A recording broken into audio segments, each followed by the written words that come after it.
Hello everyone, welcome back. My name is Ariel, and in today's video I'm sharing 2 budget-friendly winter DIYs for a challenge.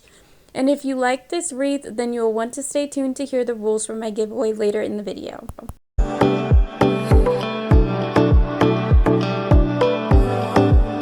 So this video is a part of the Hello Winter Challenge, and it's hosted by the Rusted Willow and DIY from House to Home. The links to their channels and to the playlist will be below, so be sure to check that out. In today's video, I'm also going to be giving away the wreath that you saw at the beginning, and I will have the rules for that later on. But first, I'm going to make this tree collar. It is inspired by a tree collar that is on sale from Crate & Barrel this year, and it is almost $100. So I'm going to make it for about $10 to $15. It's not going to be an exact match to the Crate & Barrel tree color, but it's going to have the same vibe. And I'm just starting out with this Dollar Tree laundry basket, and I cut it to fit my tree base as best I could. It didn't fully fit, and I really was trying not to cut it in half, but I decided to just cut off the bottom, and then I was going to leave the legs kind of hanging out a little bit like you see here. And then I was going to mark here because I was going to make the slats a little bit shorter where the legs came out. But I ended up deciding against that and deciding to just cut it in half and make it 2 different halves, because I actually realized that most tree collars actually do come in 2 halves that you just put on the front and the back of the tree. Ultimately, I do like the way it turned out in the end, but I will be showing you guys another method for making a tree collar on a budget in a future video. So if you're not already subscribed, please consider subscribing. On this channel I do DIY, home decor, and home improvement projects on a budget. That includes thrift flips, Dollar Tree hauls, budget-friendly shop with me videos, and a little bit more mixed in as well.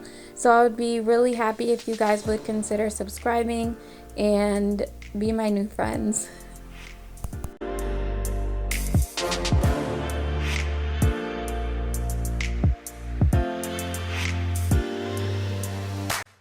Now, as you can see, I'm using paint sticks. They come 10 in a pack for 98 cents from any hardware store, and I staggered them on the second layer to make sure that I didn't have any gaps, but I'll show you in a minute what it looks like if you do want to keep just the 1 layer of paint sticks.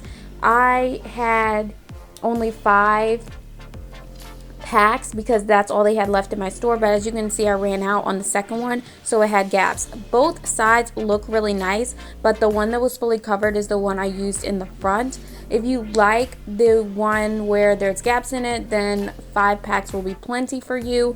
But if I were to do this again, or if you are going to do this and you want the fully covered look with the slats, then I recommend that you have either 7 to 8 packs of the paint sticks. Now that still comes out to, if you include the cost of the spray paint, which is optional, that's like around $10 to $15 to complete this project.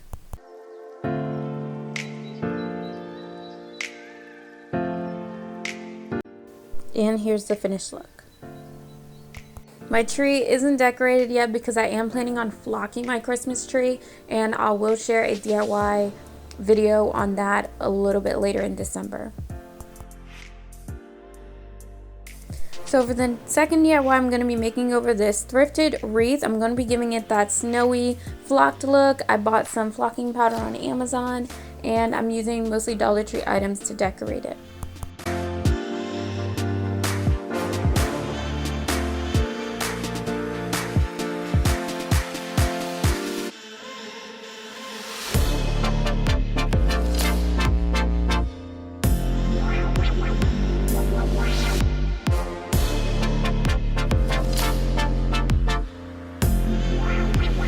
If you are going to try flocking any of your Christmas decor this year, you will need a spray bottle with water, a strainer or sifter, and the flocking powder. So I'm going to show you on the back in a minute the instructions. So you basically want to spray the wreath first with water.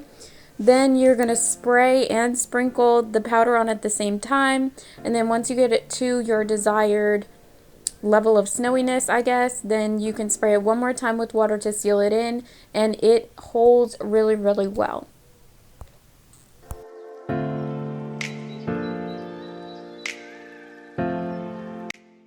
My hands were getting tired, so I did switch over to this pressurized sprayer a little bit later on. These are about $6 at Home Depot. If you are considering flocking larger items or a lot of items, I highly recommend the pressurized sprayer so that you're not just pumping the entire time. And these are just some supplies that I had on hand that I was working with to create this wreath. But I didn't end up using all of these. You'll see what I ended up using in the end. The flocking powder will give you the same exact result that you will get by buying a flocked wreath in the store, except you can control how snowy you want it to look, which is the great part about it.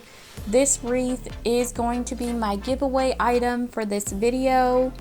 So if you're interested in having this wreath, then please leave me a comment below with a heart emoji, any color heart, whatever your favorite color heart emoji is, and leave me a like on this video, please, so that you can be entered to win this wreath.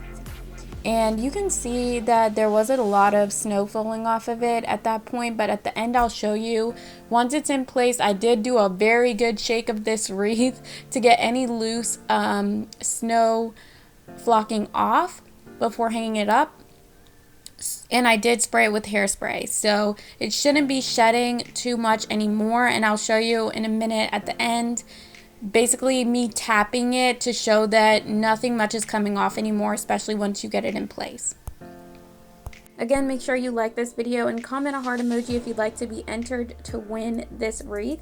And be sure to check out the playlist. Thank you for watching. Have a wonderful day.